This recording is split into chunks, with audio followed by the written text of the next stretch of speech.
Hello, this is the Masked Analyst. I'm putting up this video today to open up a line of communication with the Muslim community. Something has happened today that I find very alarming. Nick Gisburne is a prominent atheist on YouTube, and he's one of the most mild-mannered, even-tempered people around. He's not someone who inflames hatred.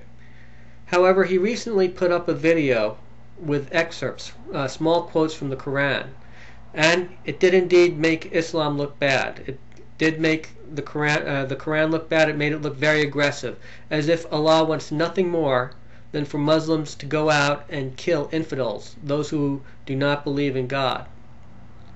Now, I'm not an Islamic scholar, and I know many of you will say that this quotes the Quran out of context and that what Nick did was wrong because it twisted its meaning. Fine, you may be right. You know a lot more about the Quran than I do, and maybe it did twist its meaning. But what happened today was inexcusable. Maybe someone from your group for all I know, contacted YouTube and they flagged the videos. And YouTube responded not just by removing the video in question. That would have been bad, but this was much worse. What they did is they shut down Nick's account. They removed all, I guess there were some 60 videos, and they shut down his account. Now I can understand your frustration with something that you might find deeply offensive when someone misportrays your religion. But understand this. Those quotes were directly from the Quran. Even if they were taken out of context, even if they did twist the meaning of the Quran, they should still be put up there and allowed to stand. For you see, there is a substantial minority within your community, the Osama bin Ladens. They're a small number, but they're very important, who are motivated by these passages. There's a certain portion within your community who draw their strength and their inspiration from these type of passages, and they believe that it gives them permission to kill those who do not believe in Allah.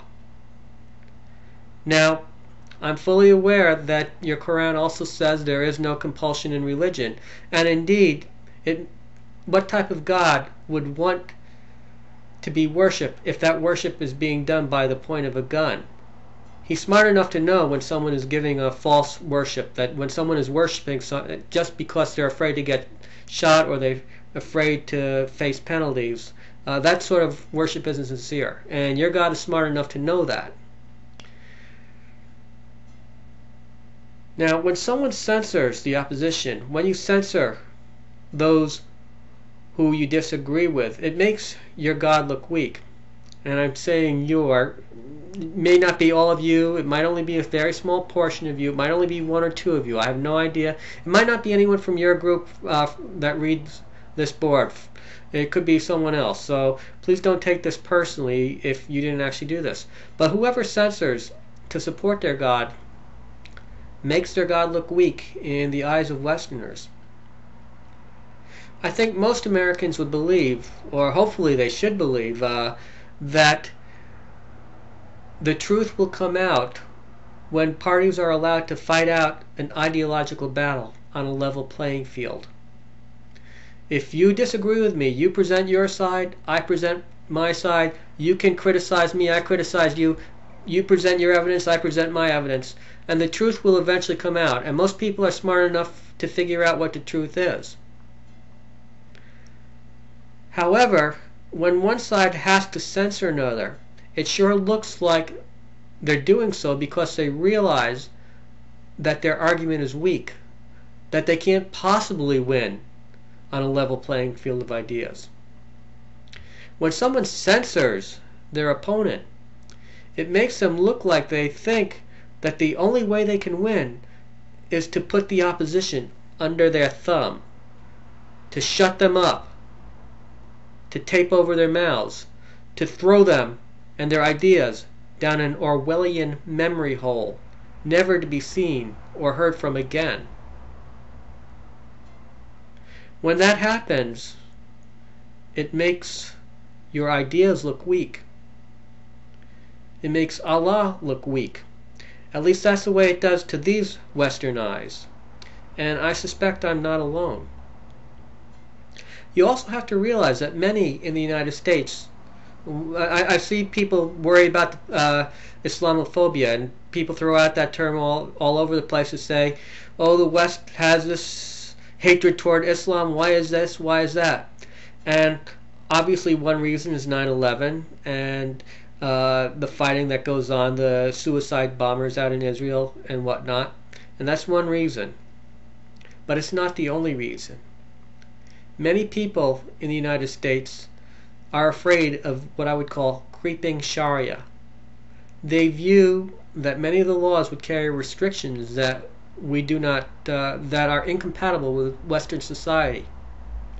Now those restrictions may be on anything that's relatively trivial, such as a ban on eating pork, to something that within our society many people would have a hard time doing, is giving up alcohol, to something that is far more serious. Many people believe that, at least many within the Islamic community, believe that all homosexuals should be killed. Now I realize that that's not the viewpoint of all Muslims, may not even be of most Muslims. I really have no idea. But people are afraid of certain values that go along with Sharia, rightly or wrongly. And it may be an irrational fear, but the fear is there. And when you censor the opposition, that can only increase and cause the fear to build. It can only reinforce the idea that Islam is something to be feared. So yes, you can go ahead and censor videos. You can go ahead and censor my video. Maybe you can close my account. I'm going to be putting up a copy of Nick's video on my account, the one that many people here in this group will find offensive. Here's what I invite you to do. I invite you to post video responses. You're also welcome to post typewritten responses. Unfortunately, I wish that YouTube would give more than a 500 word limit, but you're invited to post video responses explaining why these quotes were taken out of context, how they twist the meaning of the Quran. Now, my understanding is that Muhammad was a great teacher, perhaps one of the greatest teachers in the history of the world. What does censorship teach? It certainly doesn't teach us where Nick has gone wrong in his quotes. No, it doesn't do that. The only thing when you censor someone like Nick is it teaches him that Islam is something to be afraid of. It teaches all those who are watching that they have something to fear from Islam, and it's likely to impede the spread of Islam within the West. Somehow or other, even though I'm not as familiar with the works of Muhammad as I should be, and I admit that I've got some learning to do myself, somehow or other, I just don't think that Muhammad, being the great teacher that he was would encourage this sort of censorship. I think he would prefer you to educate, to debate, to reason, to use logic and evidence against those who you oppose, rather than to shut them up and silence them. This has been the Masked Analyst, under and in.